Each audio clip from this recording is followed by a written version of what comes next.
rapture. Oh, rats. Because churches have split over this ridiculous thing. Is it pre, mid, or post? Now what that means is, does it come before the tribulation, does it come in the middle of tribulation, or does it come at the end of the tribulation?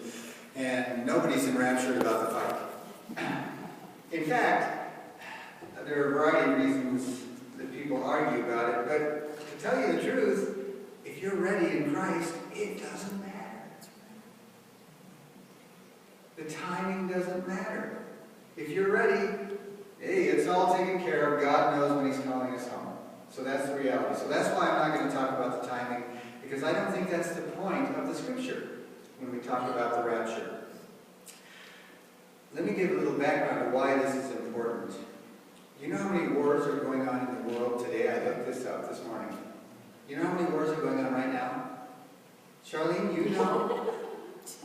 She was with me. Yeah. How many wars, Charlene? 67. 67 wars are going on right now. There will be wars and rumors of wars. There are 67 wars. We're at war in the United States. You know that, right? We're in a war against terrorism, against ISIS.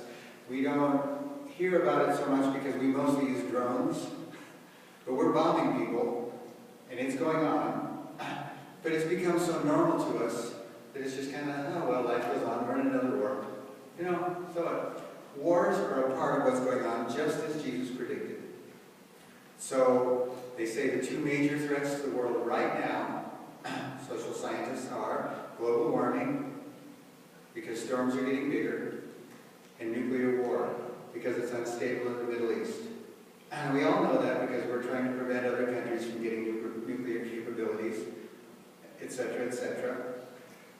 It's why the younger generation is enamored with all these dystopian movies. Dystopian means as opposed to utopian. Utopian is a perfect world. Dystopian is what happens after the disaster, or what's bringing about the disaster, right? A lot of young people are worried about what's going to happen, and that's kind of where we're coming from. Just recently, this week, another set of riots, Charlotte, North Carolina. I maybe even posted the videos if you want to watch them.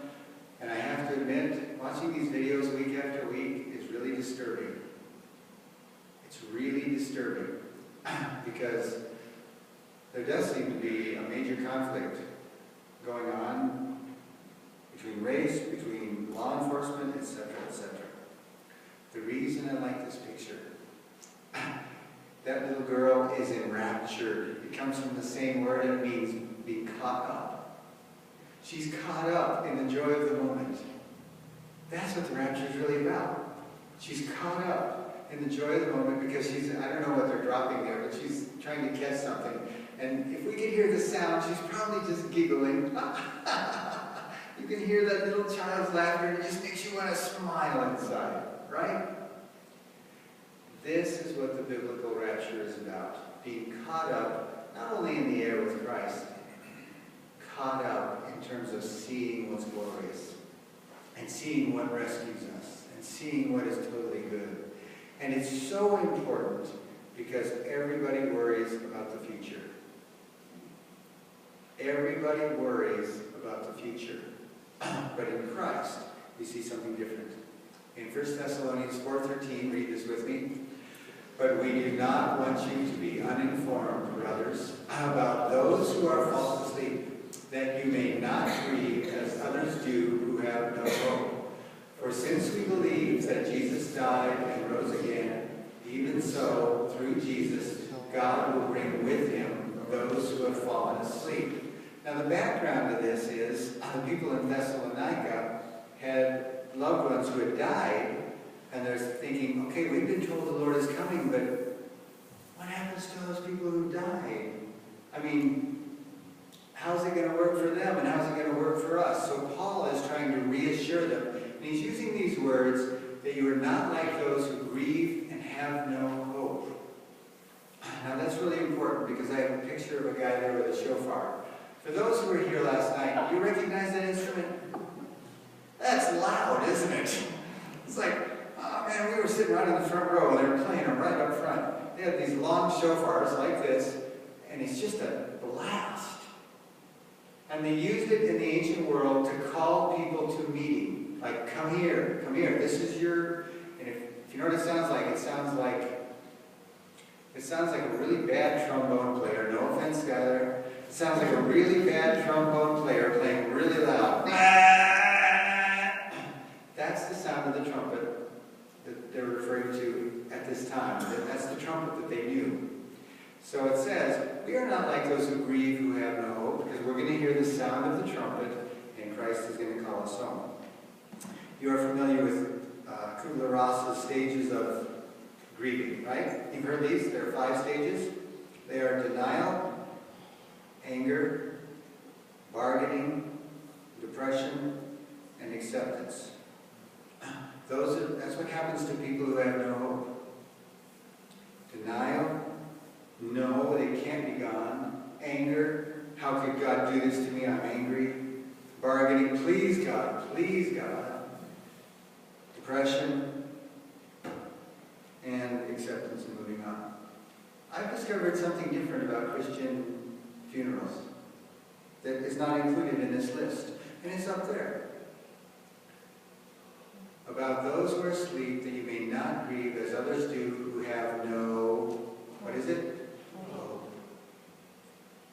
When you go to a Christian funeral, what you have there is hope. Kubler-Ross didn't know about hope. She didn't know about the promise in Christ. She didn't know that when Christians gather and they sing those hymns at a funeral, those are hymns of sadness and yet hope. Because the hope is, we are not like those, because at the end of the verse it says this, God will bring those with him who have fallen asleep. Now I see Don sitting over here. Who's coming with Jesus? Beth. Vivian Austin is coming with Jesus. Frank and Rhonda are coming with Jesus. Because we have to remember, we're going to see all the people that have gone on ahead of us in Christ. And it isn't just Christ coming, it's a choir, and it's all the people we have loved, and we're going to see them, and we're going to say, wow, we are going to be enraptured. We're going to be enraptured. Now, why is he saying all this, and why is it so important? This is a picture of the cover of the book 1984 by George Orwell. I'm going to read some quotes. George Orwell became a pessimist about the world. He was not a believer. I'm going to read some of the things that he said. In 1944, during the war, he wrote, "Since about 1930, the world has given no reason for optimism whatever. Nothing is in sight except a welter of lies, hatred, cruelty, and ignorance, and beyond our present troubles loom vaster ones, which are only now entering into the European consciousness." He was English. "It is quite possible that man's major problems will never be solved." Do you hear that? The real problem is how to restore the religious attitude while accepting death as final. Men can be happy only when they do not assume that the object of life is happiness. Well, that's dismal. That's dismal. So he wrote this book, 1984. He goes on. It says this about him. Before then, in 1940, he had written of Europe's rejection of God, which he approved this way, quote, "For 200 years we had sawed and sawed and sawed at the branch we were sitting on, faith. And in the end, much more suddenly than anyone had foreseen, our efforts were rewarded, and down we came. But unfortunately, there had been a little mistake. The thing at the bottom was not a bed of roses, after all. It was a cesspool full of barbed wire. It appears that amputation of the soul isn't just a simple surgical job like having your appendix out. The wound has a tendency to go septic." He wrote this in 1949.